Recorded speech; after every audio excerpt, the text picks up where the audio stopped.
All right, guys, let's try this again. I'm going to blame it on the weather, right? We got to blame it on somebody or something. We're going to blame it on the weather. So, like I was saying, a teen mom to a millionaire. Wait till you hear this story. Born and raised in Southern California and going through struggles like everyone else does, and understanding at this point in her life that struggle equals strength. Would you agree? Absolutely. So, teen mom, right? Yes. For the ones that didn't see it, kind of give us a real quick overview of what you talked about. Yeah, I had my first child when I was 16, and my second when I was 19, divorced by the time I was 21. Okay. And just really wanted to give them a good life. Okay. I really wanted to give them a good life, and I didn't know my place. You know, you don't know anything. Mm-hmm. You think you know everything at 21. And you know nothing. And you really don't know anything about life. I put myself through school to become a hairstylist. Okay. It took me 2 years because I worked full-time at the same time of going to school. So I did 80 hours a week for 2 years. All right, girl. And that was really hard. And a full-time mom. Full-time mom. Yeah. As a matter of fact, I'll never forget 1 year because I worked in a restaurant. So my kitty's gonna come join us. We just got a new rescue kitty. So our new kitty, Bruce. That a boy. Look at that. Okay, Bruce. He wants to be in the spotlight. So 1 year for Easter, because I went to school all day and I worked at a restaurant at night. So sometimes I'd get off 12, 1, 2 in the morning. For Easter 1 year, I picked up my children at midnight and we colored eggs at 2 in the morning. Wow. And so you just do what you have to do. Right. But it does map to your why. I mean, your kids are your why. Yes. And when your why becomes big enough, I mean, you're going to do whatever you need to do. Yep. That 80 hours a week, right? Is so always tie into your why. Now, did you have support from your family? Yes. Yes. Was that a big help? Because we always talk about environment. Yes. How important environment is. I had a ton of support from my family. I have been a kind of the out-of-the-box thinker in the family and did not go the traditional path. Boy, I can understand that. And so when I decided to go to cosmetology school, my dad was just devastated. Yeah, he was devastated. He was not a fan. No, that's what dumb girls do, and I was, I'm just pretty smart, and so he was just devastated. But I had decided that I was going to make a lot of money doing that. I'd prove him wrong, and I'd make a lot of money. So I did. I built a huge business. I made 6 figures a year. Okay. Took care of me and the kids. So you had your own studio. You had your own place? I did not want to own. I didn't want to own. Okay. I just built a huge clientele. Oh, all right. You built a business within a business, and we're going to talk about that. Yes. Okay, good. You got your hustle on. Yeah, I did. I worked really hard. I was working 60 plus hours a week and making great money and enjoying my career. Then I met my husband, who you spoke with. And he, one of the things for me is even while I was building this great career, I stood behind the chair for 10 years. I always knew I wasn't going to do it forever. Okay. I always knew it wasn't going to be my career forever. Okay. It was very hard on your body physically. It's very toxic. But let me go back a little bit, because a lot of people are you're going to give a lot of value with this. When your dad was pushing and you were pulling, right? How did you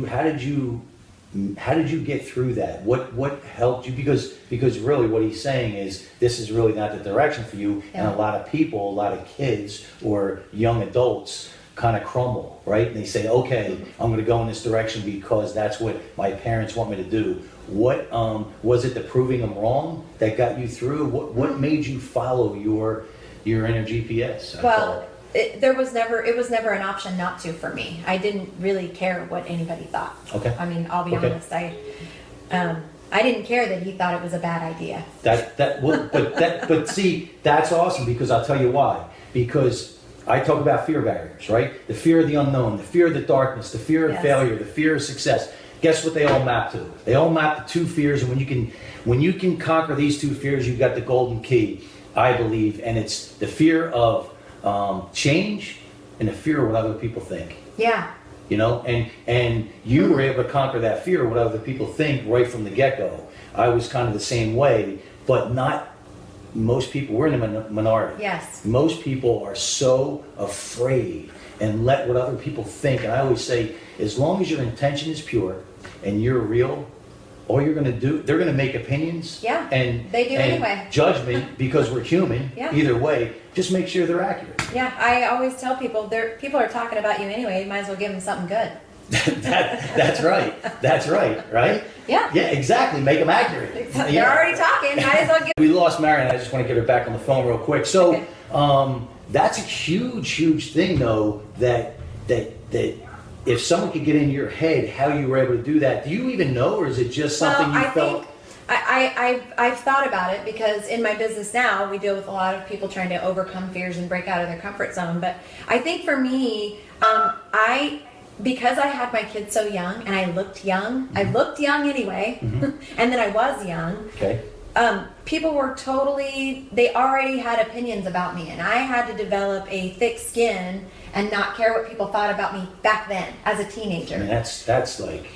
Because they did. Everywhere people looked at me with pity, they looked at me with disgust, they looked at me like, what a loser, and I had to have blinders on and not care what people thought of me then. Did you have anybody in your life, though, help you with that? Yes. No, not specifically that thought process. Okay. I had a support system. My family has been tremendously supportive. Okay. And, very helpful. Right. And, nobody does anything alone. No. They say they did it all on their own. This self-made nonsense? That's not true. It's ego. It's ego. Yes. And at the end of the day, it's so funny. It's one of my chapters in my program that I sell, and it's self-made is just wrong.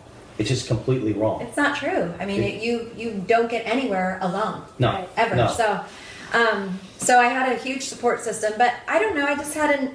I've always had a drive inside of me. I believe God gives you a dream in your heart when you're born. Okay. And some people shove it down. Life happens, you get beat up, things happen, and you shove it down. And that voice has just always been loud. Now, mind you, it's changed over the years. There's a driving force that you get here, and then as soon as you get here, you're now being pulled in another direction. But I've never denied that voice. And so I don't know. I just never really cared what people. I still don't care what people think. Like me, don't like me. I'm the same Sunday at church as I am Monday at work. And, right. So it just. So back to the original question. I didn't care that my dad didn't think it was a good idea. Right. You had your agenda. Care. You knew what you were going to do. Your intention was pure, and you just moved with it. And so when you did get into it, was it something that you enjoyed? Yes. Okay. Very much. I enjoyed it, and I looked at the statistics in that profession, the profession of doing hair, and the average nationwide, the average income is about $30,000 a year, and I just thought I didn't do that for $30,000 a year. So I worked harder than other people. Okay. I said yes when other people said no. Okay. I faked it until I made it. In the beginning, when I may have had a natural talent toward that ability, but I worked on my skill, I practiced my skill, and I got very specific about business. I tried to be business minded, not just in there for the fun. And I built my business to $10,000-$13,000 a month. So I was very proud of that. Sure, and rightfully so. Yeah. Especially in that industry, because it can be so much leaning towards more of the fun than yes. Yes. Yeah. Well, I had kids, so everything behind everything that I did was a motivator to make sure that though my kids went to public school, I had to pay for the bus for them to ride the school bus, so everything cost money. Now, how big of a salon were you working in? It was there was probably 20 girls at the salon that I worked in. It was an upper end salon, and I just worked hard. Right. I just worked hard and tried to continue to up my craft and better my craft. Yeah, while I was there. It's very simple, just not always easy, just like life, right? Right. It's just you just kept building and building and building. When other people didn't want to work, I worked. Okay, and you kept pulling back on your why. You kept leaning back on your feeling from you, and we just met, so you get a feeling from you. We're a lot alike in the sense that motion therapy is very big for us. When we keep moving, I always say action is fear's kryptonite. Yep. And when you keep moving, effective, massive action, it keeps everything at bay because you can only be in one state of mind at a time. Right. So I think I can feel your energy that it's the same way. If I'm not moving forward, I can't be stagnant. That's the worst thing for me. We're kindred spirits then, Dave. There you go. So, I love the idea that everything you're talking about is really the same recipe, just different ingredients for people. You apply that same thing, and we're going to talk about the business that you and your husband built now. But I love the fact that you were in a business, building a business within a business, and you didn't look at it as there were any barriers. And I want to share that with people because that's a big thing, right? You looked at it as, how can I build the biggest business for me, for Michelle, within this shell. Did you ever get to a point where you wanted your own salon? Yeah, I did, and looked into it actually. Okay. I looked into what it would cost and what. How long in were you before when you started, like you got that bug? Probably about 5 years in. Because you think, I think most people in that profession think, well, what's the next step? When you have a job, you're looking at the next promotion or whatever. Yeah. Well, as an independent contractor, you're there. So what's the next step? Well, how can I? Where's my growth? How can I grow? How can I take this to the next level? And so for the average person, the obvious is I'm going to own a salon. Well, come to when you actually look at it, there's less money in owning a salon. Less money and more hours. And more headaches. And way more headaches. Yeah. And so I decided that was not the route for me. Awesome. I just decided I'm not going to do it. But that's big time kudos, because you do get into that. It's so easy to get pulled into that when you have this type A personality. Yeah. Right? Very much. And same, that happened to me. Right? I was an outside sales rep for companies on straight commission. If I didn't bring it in, I didn't eat it. But I loved it. And I made more money than when I had my own firm. It's crazy. Right? Till I sold it. Yes. But it was, and more headaches and more hours and more and more and more and more. It's not what people It's like think. a black hole. It's interesting. Hole. And I don't want to listen. If that's the direction you're going to go, don't let us burn out your spark. No, but just know who you are, right? And do your homework, right? And then figure out that direction. And that's what I love that you were able to do. And actually, you were able to do it at a very young age. So again, big time kudos. Well, just chronologically, when you have children, it adds every child adds at least 10 years. There you go. Yeah. We'll have the stats up a little bit later, right? But so now, how did you transfer out of what you're doing now into, or leaving what you did into what you're doing now? Yeah, talk about, again, people talking about you. I was at the top of my career. Right. I had a massive clientele. People had to wait 4 weeks to get in with me. Wow. I mean, it was just a big business.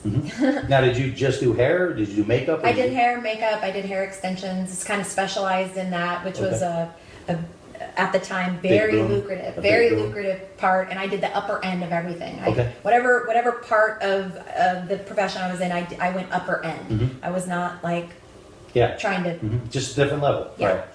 Right. And so when I met Bobby, he was in this network marketing profession, and I had heard about it. I knew about it because people always tried to get me in network marketing, but I never knew anybody that made money. Right. I knew people that made $1,500 a month, $500 a month. They did these parties. And like a hobby. It looked like a hobby, like a time-consuming hobby to me. So I never had any interest because I was already working so many hours. I didn't want to take more time away from my children for $1,500 a month. Right. It was not worth it to me. Right. Time is money, and so I just never thought of it as something that could be a career. And when I say a career, it's never less than 6 figures a year. I don't think that way. And so then I meet this guy on a blind date, and he was in network marketing, and he was the person that people talked about on the other side. So I'm curious, right before you met him, or as you met him, when you look back, was there any time that you were thinking about getting out of your profession? Yes. So your thought process, right? I always go back to the subconscious, right? What you think about comes about.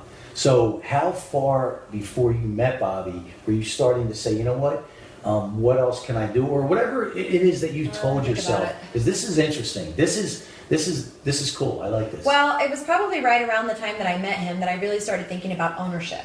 I was really thinking about salon ownership. Probably right before I met him, because I was doing very well and I was excited. And you were ready for growth. I was ready for growth. You were ready to move. Okay. And like I said, I never saw myself standing behind the chair for the rest of my life. That was never an option. So I'm thinking, okay, I've been doing this now X amount of years. What's the next step? So at that time, it was business ownership of a salon, and we talked about it. He liked the idea. He liked the idea of owning a salon, and so we kind of molded over for many years. And then something clicked for me. My oldest daughter was a freshman in high school. Okay. My son was in middle school. Okay. And we had this little baby, and she was about a year old. Wow.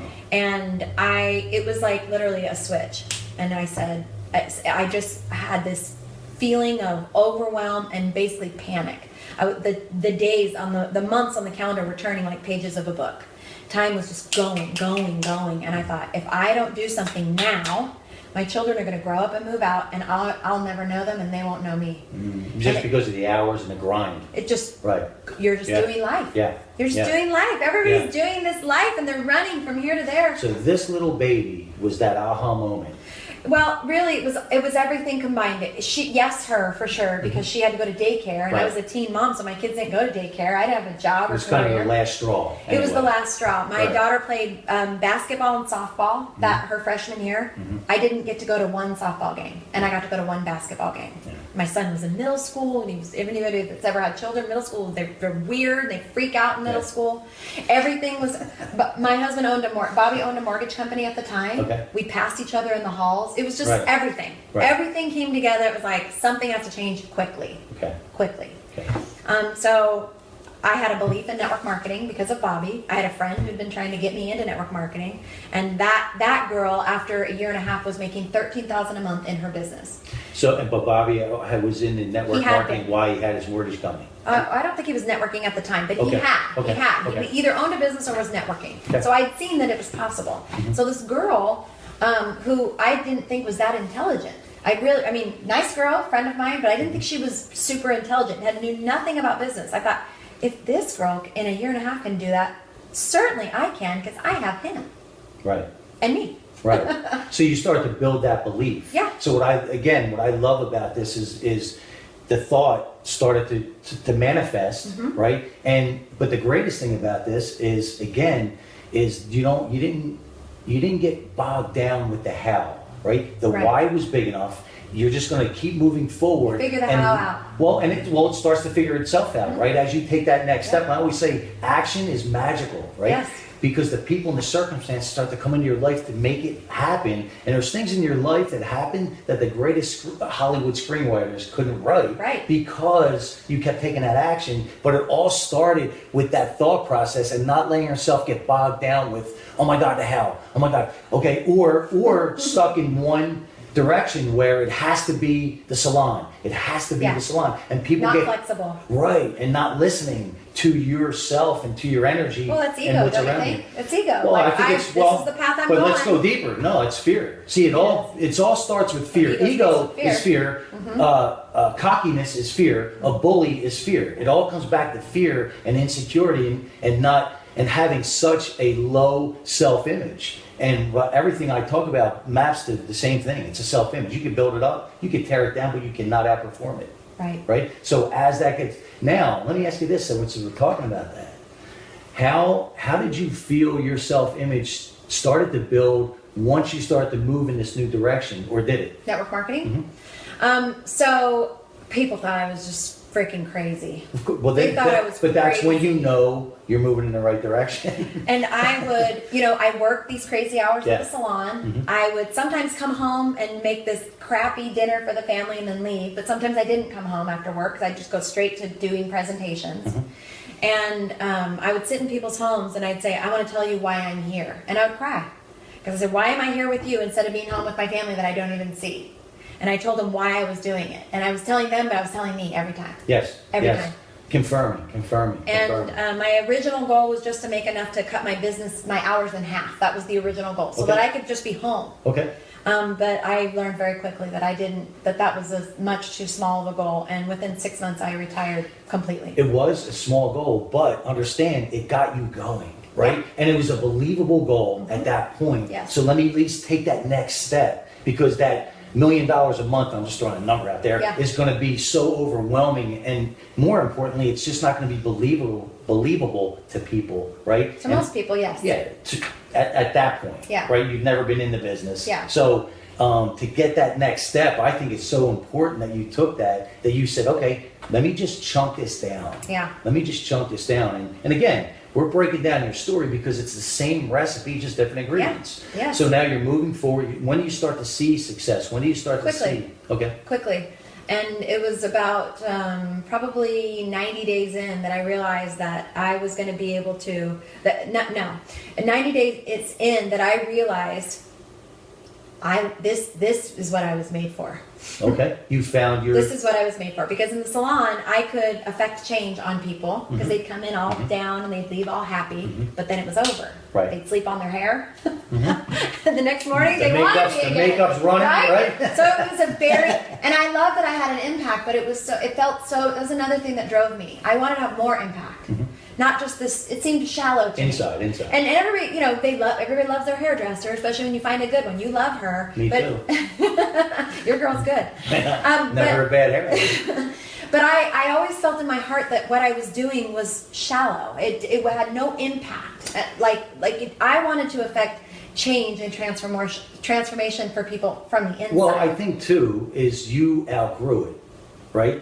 As you grow inside, now you're looking for more, not just financially, but more. Because here's what I say. It's very simple, because I think in a simple way. I'm a simple guy.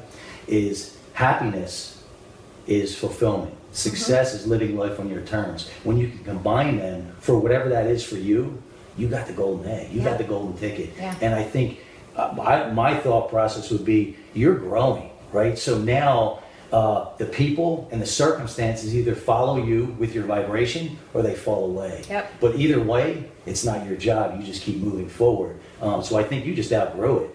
It just was, amazing. I felt like, I always tell people I've been lucky enough to have two soulmates in my life. One is my amazing husband and business partner, and the other is this profession. Right. It fulfills every part of what God And so wanted me to here's do. else what I'm going to do, right?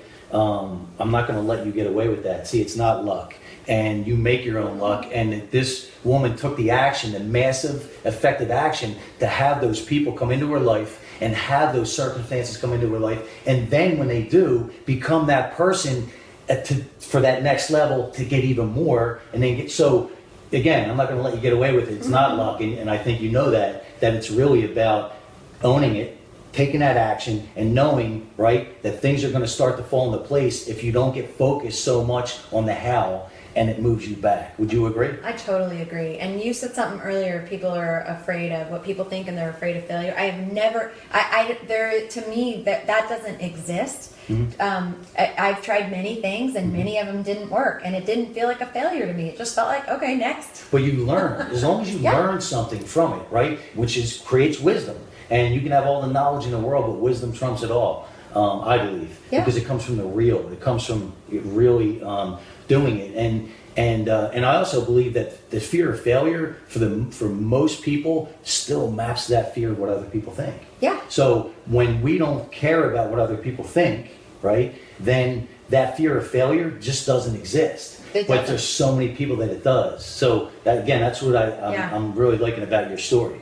Yeah, to me, it's not, there's many people that have been, let's just take network marketing. They've been with one company, didn't work for whatever reason, then they go to another, I failed at that. That doesn't seem like a failure to me. That just means that wasn't a fit. Right. You're still an entrepreneur. Right. You're trying to find what's the perfect fit for you. So I feel bad for people that get so stuck, I failed at this, I don't want to fail again. Well, the only time you fail is when you don't do anything. Right. You don't give it everything you got. If you're not both feet in, that's when I believe you fail. That's when you don't have the right to say you failed if you didn't give it everything you had either, on the flip side. Yeah. And I think our DNA is just both feet in, so we assume everyone does, but no, not everyone does. You're right. Not everyone does. You're right. That's why, a lot of people ask me if I coach or mentor. I don't. That's just not me, because I take it so personal that as soon as you come out with an excuse, I go right into football coach mode and I start yelling at them, and they cry, and it's not good. How funny. I've never had people say that about me.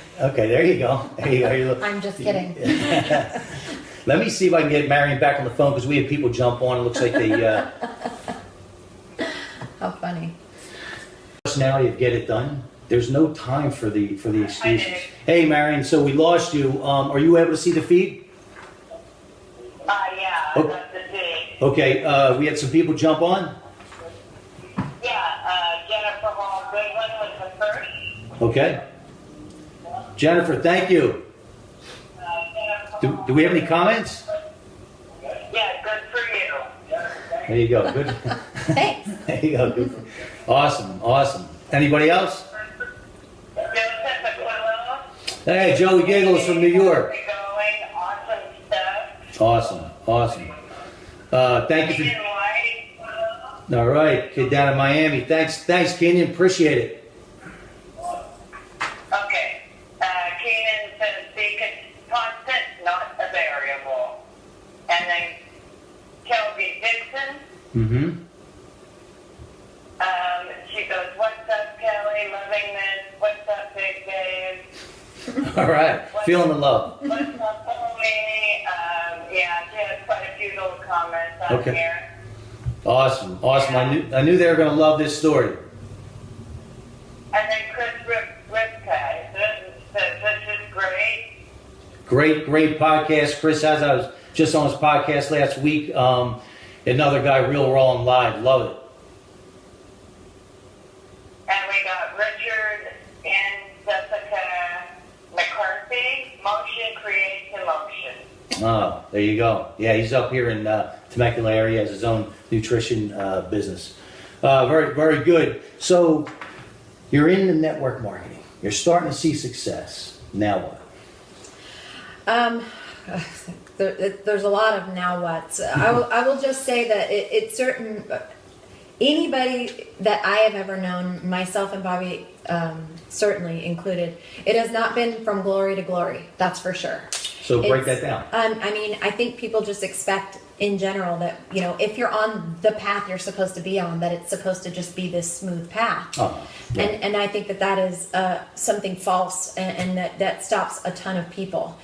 We have, you know, we've been with a couple of companies. Sometimes it was amazing and sometimes it wasn't. We even started our own company, which, you know that, you know, you think, oh, this is going to be amazing. It turns out to be a freaking nightmare. But learned a ton. The person you became after. I don't regret any of the things that have happened because they've completely built me, and they've given me another tool in my toolbox. They've given me another side of me, of something that I can have empathy and relate to somebody else that I wouldn't have had I had not gone through that. So you know, several years of just kind of trying to forge our path.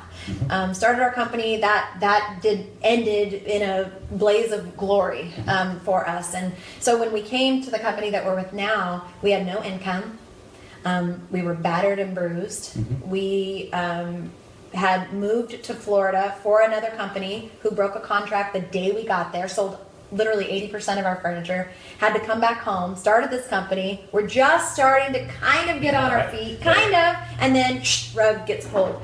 And so when we came to this company, there was just a level of, okay, it has to happen this time, or, you know, we have to make a shift. Right. And so we just kind of poured it all in. Like, I mean, literally, you're emptying the pitcher, just everything that you have. And when you own a company, and you know this, when you own a company in this profession, network marketing, and you're talking to people to come to your company, that's the story you tell. But then when that's not the story, and you have to call those same people and tell them, come, you know, here's what we're doing now. Right. I had to tell that story so many times, and it was devastating. I'd get off the phone and cry. Yeah. I'd tell the story and get off the phone and cry. Yeah. But it was cathartic because I told it so many times, it stopped hurting me. Okay. Stopped hurting me. And so we just, we dug in and really made it about other people. And let's talk about this though, because this is a great point. See, she got to a point where it stopped hurting, and the reason it stopped hurting is because her perspective changed. She realized that at the end of the day, it didn't matter because her intention was pure, right? You just listen. This was a roadblock. Here's what we have to do. We're either going to go around it, over it, through it, whatever that is, and here's where I am. And I think life finally you just realized and said, you know what? It's not. It doesn't mean anything. Right. Let's just move forward. It doesn't mean it, and that's a huge aha moment. It's pretty interesting because it certainly is a blow to the ego. As a teen mom, being the founder of a company, I felt that I had reached a pinnacle. And then to go back to people and they say, well, what do you mean? What happened to your company? It was a devastating blow to my ego. Sure. Like, okay. Sure. This didn't happen. And so I told the story over and over and over again. And you know, it's interesting as I look back because people were advising us to tell this story, to put a spin on what happened to us, to make it, to have blame. And how did that feel? Well, I mean, I was in a daze, but we didn't do it. Right. But that's what people want, because they want to protect the ego. They don't want to make it fear. Look, they're afraid. You don't want people to know what really happened, and because they might think this about you.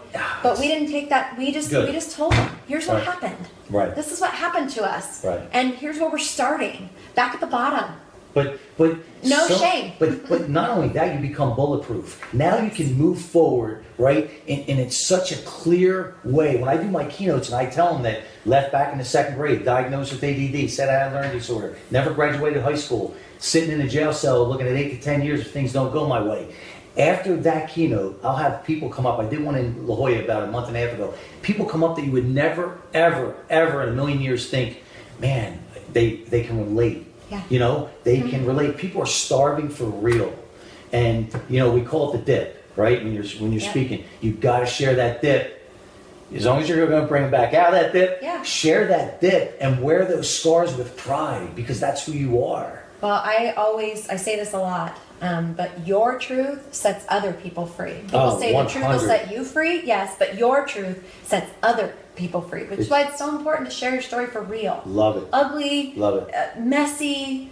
I mean, just tell it, because then they have the freedom to be like, oh my gosh, you're a friggin' screw up and you made it. So I'm a screw up so I can make it. Do you hear this? This is what Monster Motivator TV is all about. I still have people running from me, and I am going to catch them because they're so afraid of their story. They're so afraid. And I always tell people, your story's not about you.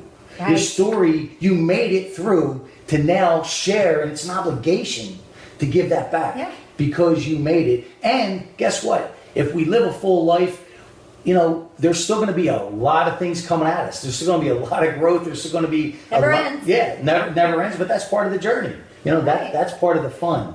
I always say. So now you're full on. You and your husband building a great business here in the Inland Empire in network marketing. Share who you're with and what you're doing, and the difference that you guys bring to the table versus other people.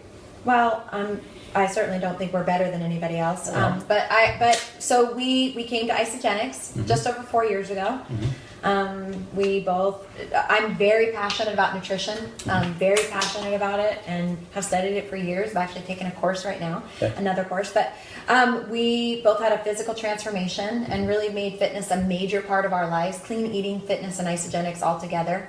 And we, as a result, people, you know, we just did what we did.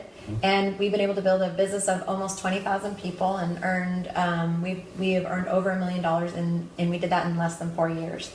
Okay. And so I can officially say teen mom to millionaire now. Beautiful. Awesome. Congratulations. And, you know, I don't think, like I said, I don't think Bobby and I are certainly not better than anybody else, but I will tell you that we're real and honest, and we don't sugarcoat. We truly love people, I mean, for real, and care about their success a lot. And a lot of times in business in general, not just network marketing, but in business, people's bottom line is always them, and they will err on the side to benefit them. And Bobby and I will always err on the side to benefit somebody else, even if it means that we have lost out, because that's just what we believe. Well, and you see that you might think you lost out, but somewhere along the line that's coming back to you, because that's just the law. That's just the way it is. That's just life. So, you know, you learn that when you give back, it's going to come back. It might not come back the way you think, right? But when you step back, it's going to come back. Well, we answer to a higher power that has nothing to do with what people think, and it's our relationship with the Lord, and we do business that way. That's your why. And again, you're leaning back on that why. You know, knowing that there is a higher power, knowing that there is another guidance, right? Oh, for sure. And it gives you such a solid belief. So so the business you're in now, what I think is so great about network marketing, and I'm just going to give a broad brush here, and obviously I'm talking about the legit companies. Not that I know a whole lot about it, but when you step back as a business person, the first and foremost, the benefit you get with a legit network marketing company, number one by far, is modeling. When you can model somebody else that's been there, it takes so much. It just paints that picture for you if you're willing to put the time in. If you're willing to lace up your boots and get to work, that's just, I'm assuming, right? But the modeling, and then on the back end, as a business owner, it takes all the back end stuff a way, right? I always say, and you guys, you and your husband are doing it tremendously, is understand who you are, enhance your weaknesses, so you can double down, triple down, quadruple down on your strengths. See, I'm the front guy. I need those people in the back to keep everything in line and in order, right? And let me just do my thing and run. And that's what network marketing can allow you to do as well, is really double down, triple down on your strengths while everything else is being taken care of on the back end. So now it's a multi-million-dollar infrastructure that you don't have to manage. Now on the negative end, what I see looking out is you have so many people that look at it as just a hobby, look at it as just a part-time thing, and then they're getting frustrated why they can't make it, right? And it looks like to them everybody else is making it. It's simple. You haven't earned it. Right. Listen, life makes the rules. I don't make the rules. You don't make the rules. Life says you have to earn it, right? And if you don't earn it, you're not going to keep it, or you're not going to get it. It's such a low entry point into network marketing. You owned a business. Did you spend over $50,000 to start your business? Oh yeah, I mean just listen, more. Right. Yeah. I mean, you're talking. So when you spend a chunk of change, you're willing to invest the time because of the massive investment financially. People start a network marketing business for anywhere from $50 to $200, and they piss on it. Oh, whatever. It's not a real business because there's not enough value for it. There's not enough value in it. And how sad that we attach value to something based on what we've invested, when 99% of the people don't have the money to invest in a business that's going to cost $50,000 to $400,000. Here's the other thing I think is, at the end of the day, is they haven't identified their why. Their why isn't big enough. Now, on the outside, in the beginning, they might tell you, oh, this is my why. But if you're not getting those results and you're not making it happen like you did as a hairdresser for your 2 kids, putting those 80 hours a week in, then no, it's not true. Deep down, that's not a big enough why for you, or else you would make it happen. I agree with you. That's the real. They're not uncomfortable enough. That's the real. They're right? not uncomfortable enough. That's the real. They don't want it bad enough. Here's another thing that I see as an outsider from the network marketing, and again, I'm just painting a broad brush here, and I'd love your input on this, is on the flip side, you hear so much about, look at our numbers, look at what you can do, and it creates this false sense of it can just happen, right? Yes. I hear this, let me ask you this, I love this. How many times have you heard this in your career? I just need that one person. See, if I get that one person, every day almost, just that one person, if I get that lottery ticket, right? If I get that lottery ticket, right?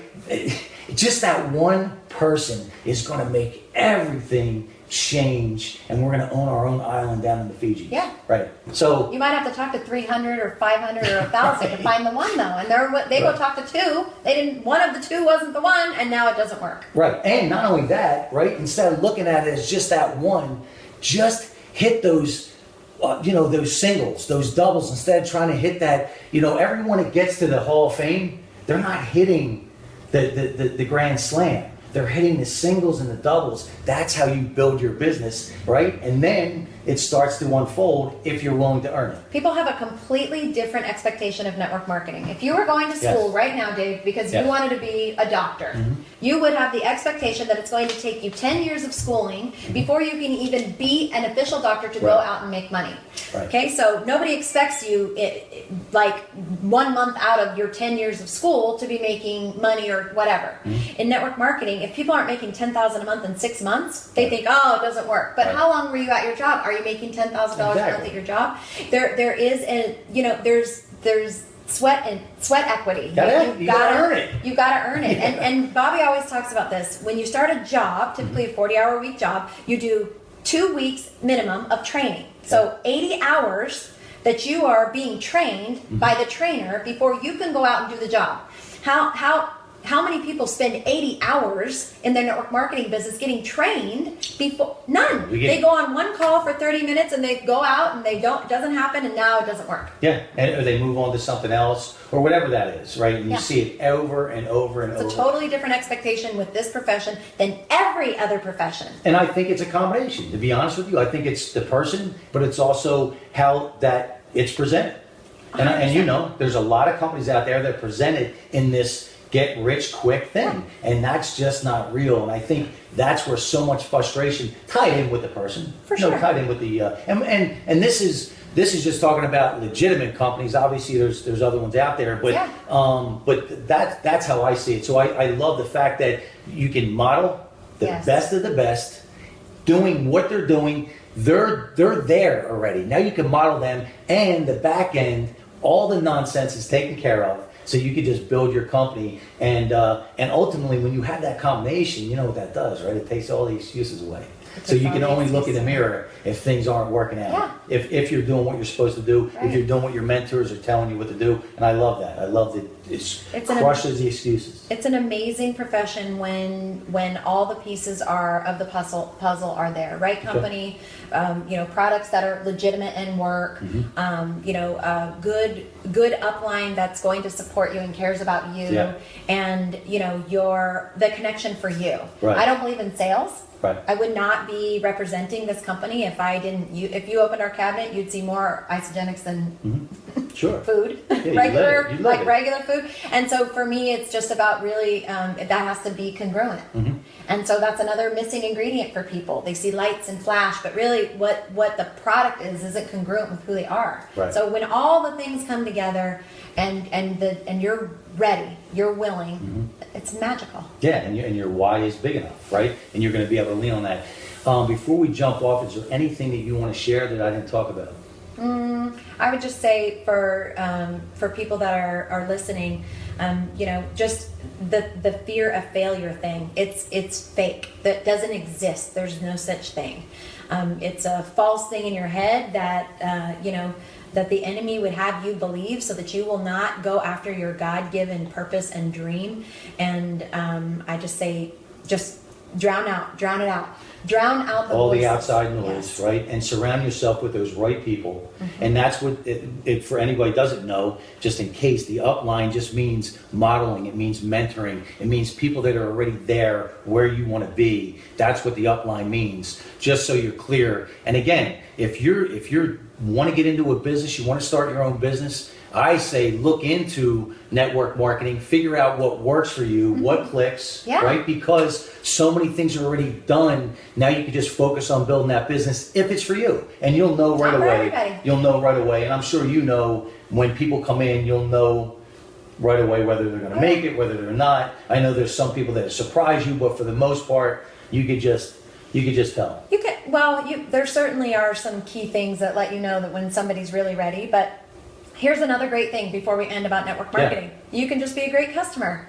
There you go. You know what I mean? There's no lose. People say, "Oh, I lost a bunch of money." Did you use the products? Yeah. Did you like them? Yeah. You didn't lose. Right. There's no lose. There you go. Yeah. Right, and you always have the opportunity to come in. Absolutely. Awesome. Absolutely. Before we jump off, Marion, anybody else jump on? Yes, Stephen Meyer. Okay. And any comments? And he goes, Okay. yeah, your truth sets other people free. There you go. That's right. Own your story. Embrace it. And Wally Vasquez, there are those who dream about it, and then there are those who stay up and do it. It's all about action. 100%. 100%. You got to lace those boots up and get to work. Guys, thank you so much for jumping on. And I know Michelle doesn't know this, but we don't end the show. We always end the show the same way. See, I believe that you can only be in one state of mind at a time, right? So if you're in victim state, you can't be in gratitude state, vice versa. And if you can be in that unstoppable state most of the time, wouldn't that be a great thing? Amazing. And life always asks, do you want to purr like a kitten or roar like a lion? Roar like a lion. That a girl, I knew you would. So we're going to end this with the Monster Motivator roar. You ready? The sound is just as important as the Did you do that? Look, you know what? Did you do it? She lost her poker face for a second. She goes, "Oh shit!" You ready? Hey, I'll do it. I three. just think he didn't do it. On three. We're gonna do it this. Ah! You ready? Now the sound is just as important as the pose. Right. On three. 1, 2, 3. Ah! That a girl.